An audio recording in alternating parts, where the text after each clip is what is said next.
its next group of questions is different. What are the parallels with the breakdown of religions of the Native Americans by the Europeans? Pagan religions have many aspects common with Hinduism: respect for nature, construction of space and time, etc. How was India different, and why did Hinduism survive? So what he's talking about here is that European religions finished off the pagans in Latin America, in Africa, in Europe. Europe was also pagan. But Hinduism survived. And these pagan religions were very similar in some ways. Respect for nature, a lot of deities, that sort of thing, polytheistic, divine presence everywhere. So their idea of time was not linear. So these resemblances are there between the Vedic system and the pagan systems, and yet those guys finished, died, and we are still around. So he wants to know what are some of the factors. Now, the pre-Christian traditions in the Americas, in Africa, and in Europe, had in fact a lot of similarities. They had many deities. They worshipped the rivers. They worshipped the forests, mountains. They had sacred mountains. So they had those kind of things. They saw divine in various ways. They did not have Shastra. They did not have Shastra. This is very important. They had experience, which the Christians didn't have. The Christians didn't want to respect that kind of experience. It seemed to violate their particular mandate. So they call these things idolatry in a very pejorative way. This is idolatry, this is polytheism, and they banned it, they criminalized it. There was a lot of persecution of those kind of practices by the Christians.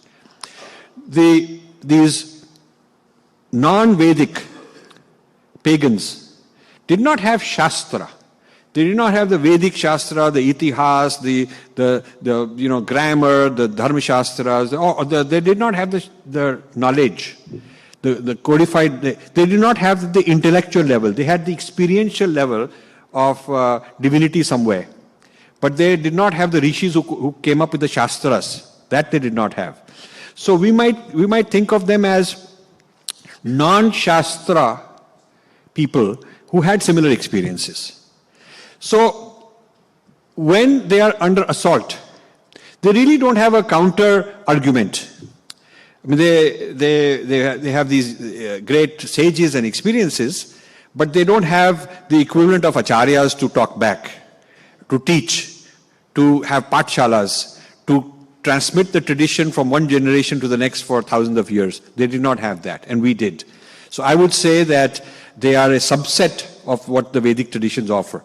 In fact, some of the pagan revival movements in Europe, are very interested in learning Hindu Shastras to reinterpret their own ideas, but now with the metaphysics, now with the philosophy, which they did not have. They had the experiences, but not such a deep philosophy. You will find a lot of Wicca people, that is the pagan type of people, who are reviving the Wicca traditions, are getting into goddess worship, Hindu goddess worship, because they can see that a metaphysics and a theoretical framework can be imported to explain their own framework, to give them a framework to explain their own experiences and their own deities. So they have stories, they have practices and pujas, they have all that, but now they can bring in some metaphysics and solid rigor, philosophy and so on from the Hindu tradition. So that's an interesting question this person asked. Then the next question is, the Belgians, people from Belgium, introduced the arbitrary racial segregation in Rwanda that resulted in the Rwandan genocide. He's quoting from my book, Breaking India, because I talk about it there. Did the British do the same in India? What is the history of the caste system? In Breaking India, this book, I'm astonished that so much India has in common with the Rwandan classification system of their racial segregation. Does this imply that the caste system in India as we know it is only a couple of centuries old? Shankara, when asking a person to cast off his physical attributes, asks him to cast off jati, niti, kula, gotra, naam, roop, gun, dosh, etc. There is no varna there. So what is the real equivalent of caste? Does Hinduism sanction discrimination based on caste? So again, in my book I mentioned that in Rwanda, the foreign guys came and created racial inequities and clash and conflict by classifying them as two separate people. And they did something similar in India. Lord Risley of Britain is the one who was a Darwin follower. He was a Darwinian, and he wanted to apply Darwin's idea of races and superior and inferior to human beings and classify them into categories. And so he was appointed the head of the census of India. He was in charge of the census of India. He did 4 or 5 censuses every 10 years. So he lasted for a very long time, during which period the census of India was being carried out using a system of classification that he created.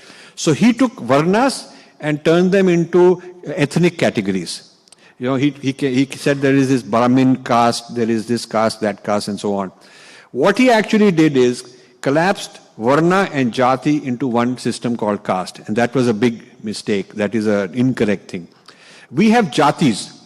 We have jatis which are communities. But the community system exists everywhere. Here you have,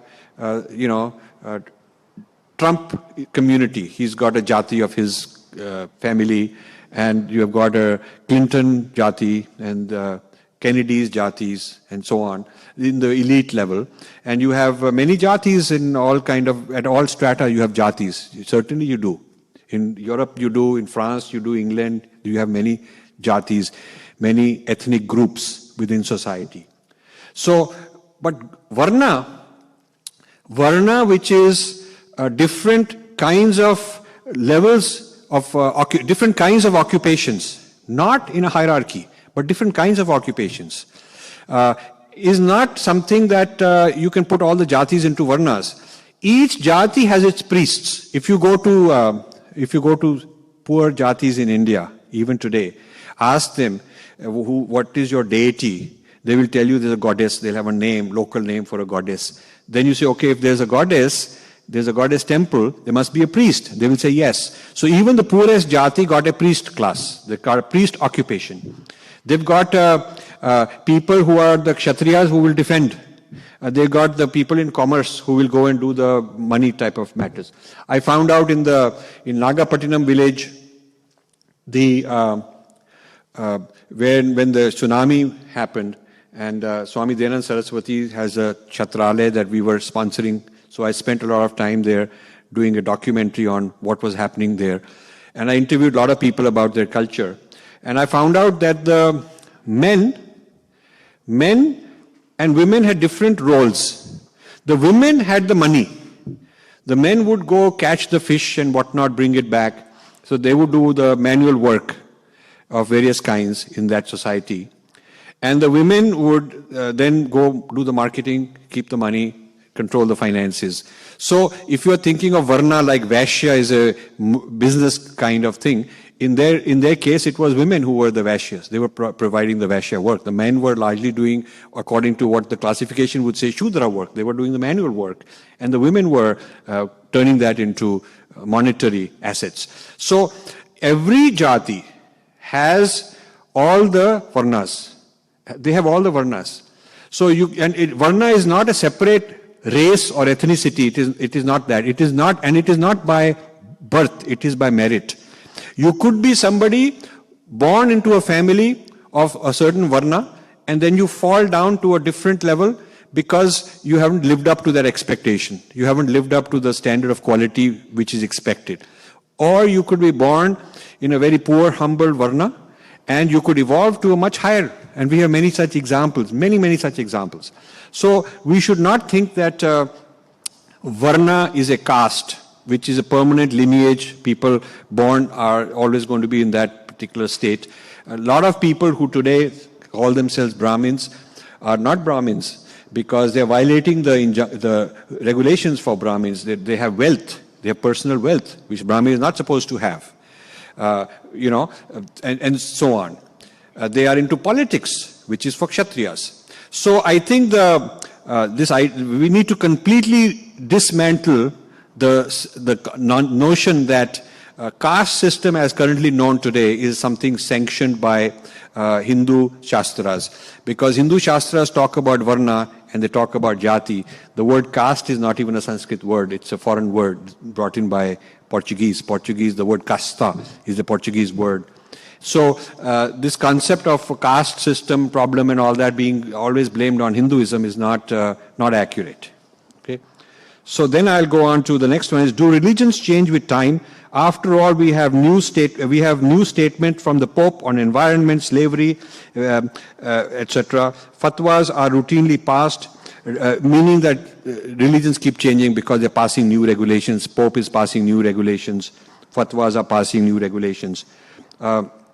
So the question is, does Hinduism not change with time? In the book Indra's Net, you argue that the whole Neo-Hinduism thesis is false. There is an integral unity and social consciousness that far predates Vivekananda. So is Hinduism immune to change? I think that he's got a little misunderstanding about what the book says. In Indra's Net, there is a eternal net, open architecture, unified, but the elements within it are always evolving. It's like the internet, you can say, is permanent, but the content in it is changing. New sites are coming, old sites are going away, and the content is changing every second. So it is changing, but there's an architecture of the internet which is pretty robust. The architecture, the basic protocols, the basic systems are an open architecture, and they have a very long-term life. But within that, the actual substance and content keeps changing. So I have drawn that analogy. The Indra's Net is an open architecture, which is an eternal architecture. But within that, the particular beliefs, the particular ideas, the particular customs, the symbols keep evolving on a very rapid pace. So there is no contradiction between being Sanatana, which is eternal, and having change.